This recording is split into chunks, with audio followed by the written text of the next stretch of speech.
والصلاة والسلام على آله وصحبه أجمعين والعاقبة للمتقين।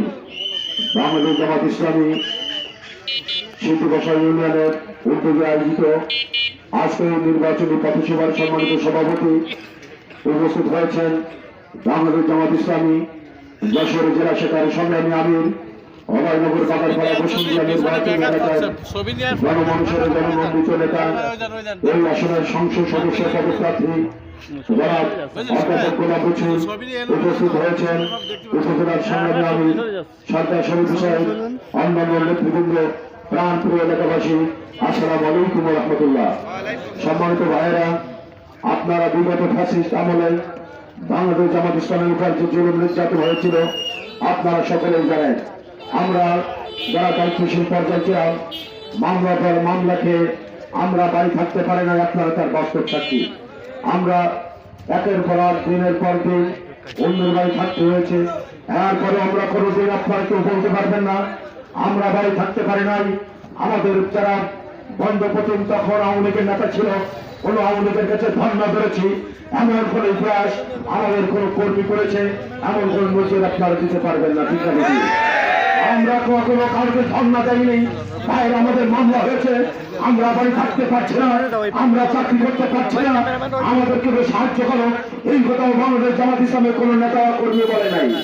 এখন বাংলাদেশ জামাত ইসলামী একটু পরীক্ষিত দল, যে দলের উপর নির্যাতন হয়েছে এরপরে নেতারা কখনো বাতিলের কাছে মাথা নত করে নাই। আপনারা মীর কাসেমের নাম যদি শুনে থাকেন, যিনি ইসলামী ব্যাংক সহ এপ্রেশনার অনেক তিনি উন্নয়ন ধর্মী কাজ করেছিলেন, এনার যখন মামলা হয়েছিল তিনি তখন বিদেশ ছিলেন, ইচ্ছা করলে তিনি বিদেশ থাকতে পারতেন, তখন তিনি বিদেশটা থেকে তিনি নিশ্চিত জানতেন আমার বাংলাদেশ গেলে আমার নিশ্চিত আমার এমনকি জুডিশিয়াল কিলিং হতে পারে, আমার মৃত্যুদণ্ড হতে পারে। এরপরে তিনি বাংলাদেশে এসেছেন, মৃত্যুদণ্ড তিনি মেনে নিয়েছেন, ফাঁসির দল তিনি করে চলেছেন, এরপরে তিনি বাতিলের সঙ্গে আপোষ করেননি। দেখেছি সামান্য আপনারা একটা তাদের দেখেছি যারা এটা করতে পারেননি তারা বাহিরে চলে গিয়েছেন। অতএব বাংলাদেশের রাষ্ট্র ক্ষমতায় যাওয়ার জন্য যে দলটি উপযুক্ত তাহলে এদেশের জনগণ এইভাবে পণ্যপণের মতো ছুটে হচ্ছে, তাহলে সব দলের থেকে শেষ। এবার তারা ইসলামের বাংলাদেশ হিসেবে দেখতে চায়। দাঁড়িপাল্লার প্রার্থী অথবা গোলাম বছর যত প্রার্থী আমাদের এখানে আছে সব থেকে শ্রেষ্ঠ তিনি যোগ্যতায়, শিক্ষা দীক্ষার যোগ্যতায় আপনারা শুনে অবাক হবেন। তিনি রাজশাহী বিশ্ববিদ্যালয় থেকে তিনি তখন অনার্স করেছেন, এমএ করেছেন এবং ওই রাজশাহী বিশ্ববিদ্যালয় তখন আপনার বিশ্ববিদ্যালয় পরিচালনার জন্য অ্যাডমিশন নির্বাচন হয়েছে। এই নির্বাচনে তিনি কার্যনির্বাহী সদস্য হিসেবে তিনি নির্বাচিত হয়েছেন।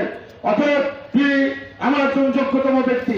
আর পাশাপাশি তিনি বাংলাদেশ জামাত ইসলামীর যশোর জেলা শাখার সংগ্রামী আমির। অতএব তার দ্বারা আমরা অনেক উপকার পাবো। এলাকার মানুষকে যদি আমরা বুঝাতে পারি, প্রত্যেককে দাঁড়ে দাঁড়িয়ে আমরা ছেড়ে যেতে পারি, আমরা যদি সামনে যে সময়টুকু রয়েছে এই সময়টুকু কাজে লাগাতে পারি, প্রত্যেককে বাড়ি বাড়ি হিন্দু মুসলমান যেই থাকুক না কেন বুঝাতে পারি, তাহলে নিশ্চিন্ত আমরা আল্লাহর উপর ভরসা করে বলতে পারবো দাঁড়িপাল্লার প্রার্থী এবার আল্লাহর উপর ভরসা করে আমরা বিজয়ী করতে পারবো।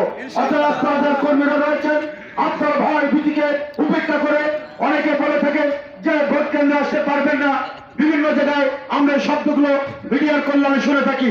কিন্তু বন্ধুগণ, আপনারা যারা অতীতে ফ্যাসিস্ট আচরণ করেছিলেন, আওয়ামী লীগ থেকে শক্তিশালী দল এদেশে ছিল না, তারাও এদেশে টিকতে পারে নাই, তারা দেশ থেকে পালিয়ে গিয়েছে। অর্থাৎ এই ভয় বাংলাদেশ জামাত ইসলামের কোন কর্মী ভয় পাবে বলে আমরা বিশ্বাস করি না। আগামী নির্বাচনে আমরা মাঠে ময়দানে যেমনটি থাকবো এমনকি প্রত্যেকটা বাড়ি বাড়িতে গিয়ে আমরা জনগণের কাছে আমরা ভোট প্রার্থনা করবো। এই কথা বলে আমার কথা শেষ করছি। আসসালামু আলাইকুম ওয়া রাহমাতুল্লাহ।